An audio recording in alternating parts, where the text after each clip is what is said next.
பொங்கல் பண்டிகைக்கு இன்னும் 2 நாட்களே உள்ள நிலையில் நெல்லை சந்திப்பில் பொங்கலுக்கு தேவையான பொருட்களை வாங்க பொதுமக்கள் ஆர்வம் காட்டி வருகின்றனர்.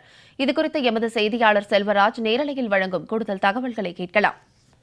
வணக்கம் செல்வராஜ். பொதுமக்கள் தற்போது பொங்கலுக்கு தேவையான பொருட்களை வாங்குவதில் ஆர்வம் காட்டி வருகின்றனர். இதுகுறித்தான கூடுதல் விவரங்களை பதிவிடுங்க. நிச்சயமாக சார்லதா, தமிழர் திருநாளான் பொங்கல் திருநாளுக்கு இன்னும் 2 தினங்களே உள்ள நிலையில் பொங்கலுக்கு தேவையான பொருட்களை வாங்குவதில் பொதுமக்கள் ஆர்வம் காட்டி வருகிறார்கள். பொங்கல் என்றாலே கரும்பு, பச்சரிசி, அதே போல மஞ்சக்கொலை, பனங்கிழங்கு உள்ளிட்டவை மிக அதிகமாக நேரடியாக வாங்கக்கூடிய பொதுமக்களாக இருக்கிறார்கள். பொங்கல் பண்டிகையை ஒட்டி தங்கள் வீடுகளில் அதிகாலையிலேயே எழுந்து தங்களுடைய பொங்கலிடுவது வழக்கமாக உள்ளன.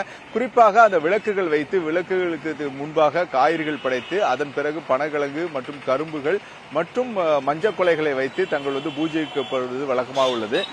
உழவர்களுக்கு நன்றி தெரிவிக்கும் விதமாகவும் இந்த திருவிழா என்பது கொண்டாடப்படுவதை ஒட்டி இதற்கு தேவையான பொருட்களை வாங்குவதில் பொதுமக்கள் ஆர்வம் காட்டி வருகிறார்கள்.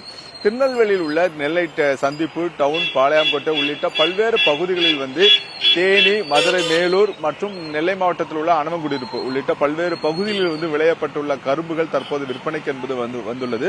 ஒரு கட்டு கரும்பு என்பது 500 ரூபாய் முதல் 600 ரூபாய் வரை தற்போது வரை விற்பனை செய்யப்பட்டுக் கொண்டு வருகின்றன. அதே போல 25 பனங்கிழங்கு கொண்ட ஒரு கட்டு என்பது தற்போது 120 ரூபாய் வரை விற்பனை செய்யப்பட்டு வருகிறது.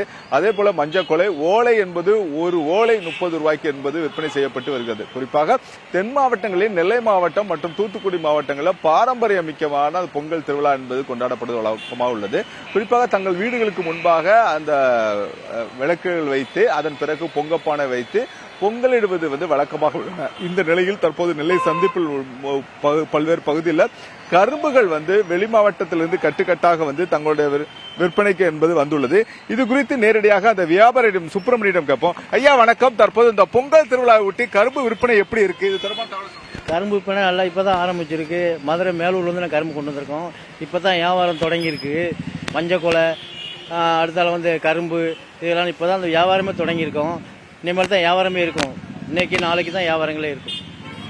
நிச்சயமாக அவர் தெரிவித்தது போலவே இன்னும் 2 தினங்களே உள்ள பொங்கல் பண்டிகையை ஒட்டி தற்போது இந்த வியாபாரம் என்பது களை கட்டி உள்ளதாகவும் இன்றும் நாளையும் பொதுமக்கள் மிக ஆர்வமாக தங்களுக்கு தேவையான கரும்பு உள்ளிட்ட பொருட்களை வாங்க வருவார்கள் என தெரிவித்துள்ளார்கள். சாரலதா, பொங்கல் திருநாளையொட்டி வியாபாரம் நடைபெறுவது குறித்தான கூடுதல் விவரங்களுக்கு நன்றி செல்வராஜ்.